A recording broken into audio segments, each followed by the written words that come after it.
Welcome to the bold analysis. There is a story I have been trailing for nearly now a week, and this is the story about former Treasury official Tom Fred Mokaya OSINDE. Now, when this story started, it was about how he was found dead, or that the body was found around some river in Kisii. And I have been struggling to connect the dots between his death and this headline about him being a former Treasury official. And, you know, I made a personal, my position was that the Treasury discussion was a bit of a smokescreen, but there was something more than what catches the eye. The story is developing and the nation seems to be on top of it by this article. They are saying that OSINDE was killed at his home in Nakuru City Ngata Estate and his body transported to Kisii County and dumped in Gucha River. That is the information that is emerging. According to the detectives, the murder was revealed, it has been revealed that OSINDE's body was transported many kilometers from his Ngata home in his Toyota Land Cruiser LC 300 vehicle. According to sleuths in this, they're saying they found some blood stains in OSINDE's houses, where according to his associates, he liked to stay there, and the curtains and some clothes in the house had blood stains. Now, in what appears to have been a well-planned and executed murder, his killers used a polythene bag and some clothes to carefully wrap his head to conceal the details of the heinous act. And as true to the words of American novelist, there is no perfect murder, and there is a trail of evidence left behind, and it only requires a sleuth with proficiency to unearth it.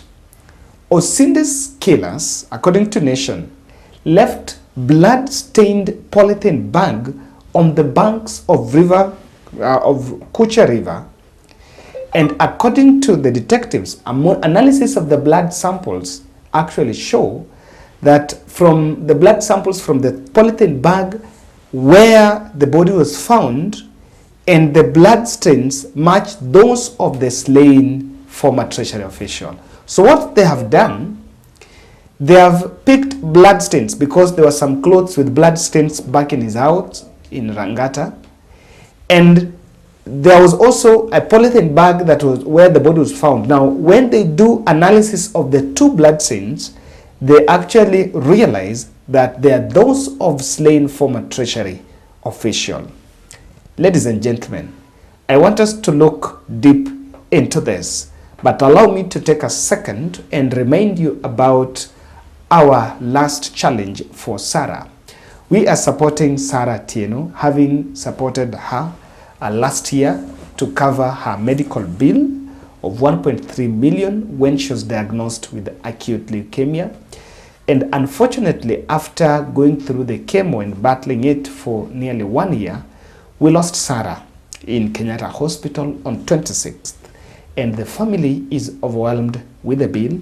And as the bold, we are pushing to support so that we can make this burden be lighter. So that's why I'm reaching out to you on behalf of Sarah's family to support at least 100 shillings last challenge for Sarah to go towards the last expense and also the bills and the welfare of the son that has been left behind. I am following this. I don't want us to lose the plot of this Tom OSINDE. As detectives from the Homicide Department, Crime Research Intelligence Bureau burned the midnight oil to unravel the circumstances surrounding the motive, surrounding the murder and the motive for the killing, it is now emerged that someone by the name of Goy, the prime suspect, could have been hired by unknown persons to commit the murder. The latest revelations now raised crucial questions about the murder. Who wanted OSINDE dead and why? At his Ongata residence, OSINDE lived in one of those rooms, and it is now emerging that there is also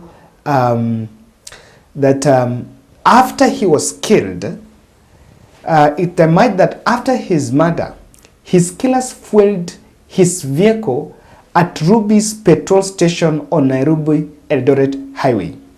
Detectives have perused the CCTV cameras at the petrol station to understand who was behind the wheel and any other occupants of OSINDE's vehicle at the time.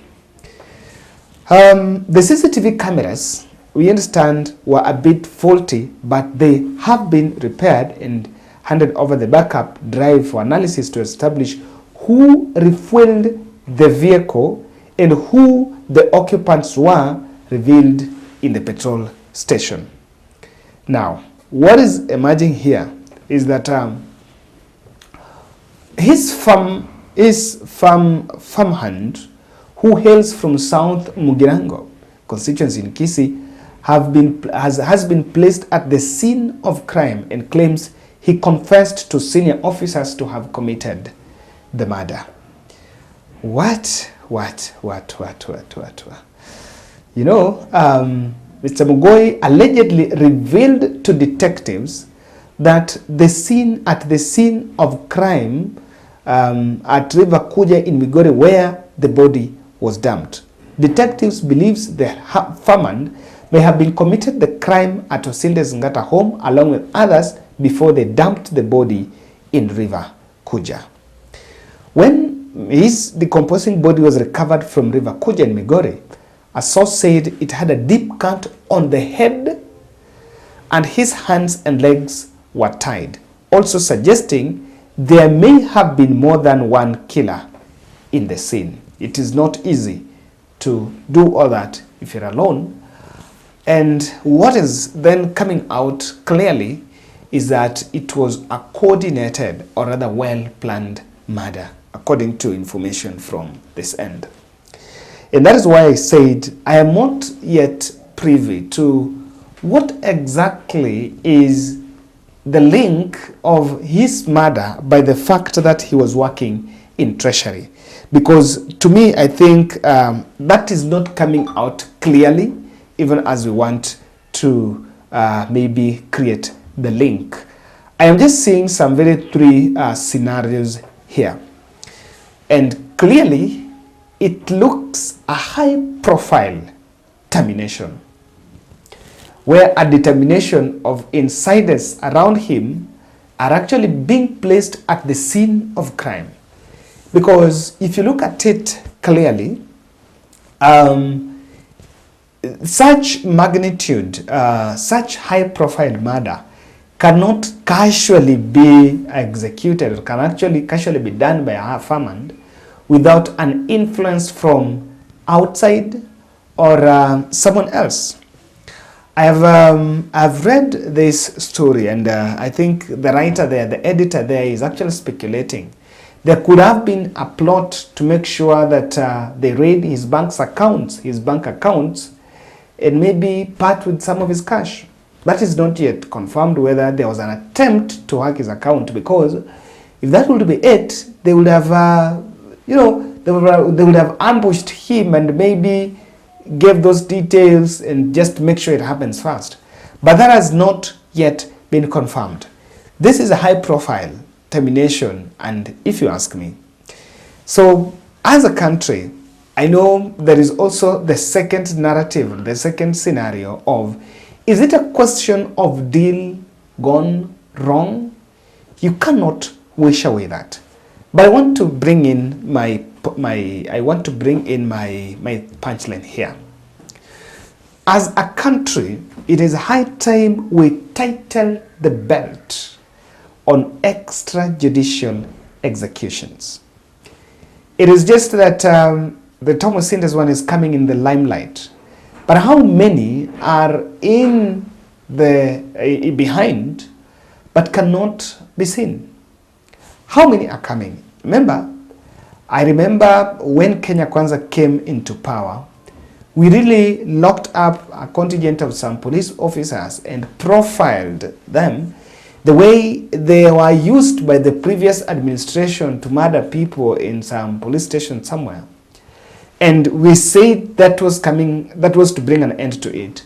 It is because we actually profiled and we defined the extrajudicial executions as a making of the state. But even if it's a deal gone wrong, looking at whichever angle, if people can come out, if people can be such heartless and do such and come out and confess to officers and even take them to where the body is, and that comes out clearly, then it is a high time that we look at the penalty of killing or taking the life of another person. It is, and it doesn't start and end with that. You know, we've seen many instances where mtu anaua tu mwenzake, you know, and because they can always use some good cash and find their way in the court. I think as a country, it is about, we tighten the belt a little bit on extrajudicial executions. Because I can tell you, as what Kenya Kwanza explained that it was about the police officers, I think it's more than that. And what can help us is not profiling others, but tightening the law that can prohibit that. Thank you.